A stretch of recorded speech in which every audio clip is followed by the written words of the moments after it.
বিশ্বের সবচেয়ে গুরুত্বপূর্ণ তেলের রুট হরমুজ প্রণালীতে আবার যুদ্ধের দামামা। মার্কিন সংবাদ মাধ্যম এক্সিওসের এক বিস্ফোরক প্রতিবেদনে দাবি করা হয়েছে, ইরান এবার সরাসরি হরমুজ প্রণালী দিয়ে যাওয়া আন্তর্জাতিক বাণিজ্যিক জাহাজগুলোকে লক্ষ্য করে একের পর এক ক্ষেপণাস্ত্র ছুড়েছে। লোহিত সাগরের পর এবার কি তবে পারস্য উপসাগরও অবরুদ্ধ হতে চলেছে? এই অতর্কিত ক্ষেপণাস্ত্র হামলার নেপথ্যে ইরানের আসল উদ্দেশ্য কী, আর এর ফলে বিশ্ব অর্থনীতিতে কতটা বড় বিপর্যয় আসতে চলেছে?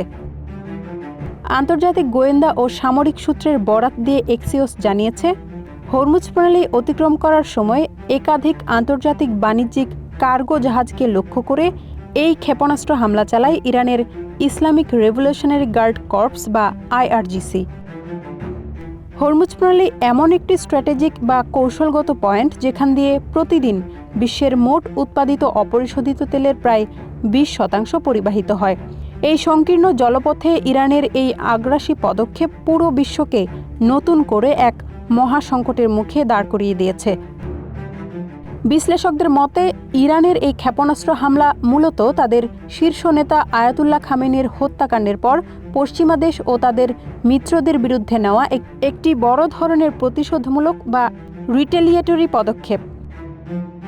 ইরান এর আগেও এই অঞ্চলে বিদেশি ড্রোন ভূপাতিত করা বা তেলবাহী ট্যাঙ্কার জব্দের মতো ঘটনা ঘটিয়েছে, তবে সরাসরি বাণিজ্যিক জাহাজে ক্ষেপণাস্ত্র হামলার ঘটনা পরিস্থিতিকে ভিন্ন মাত্রায় নিয়ে গেছে।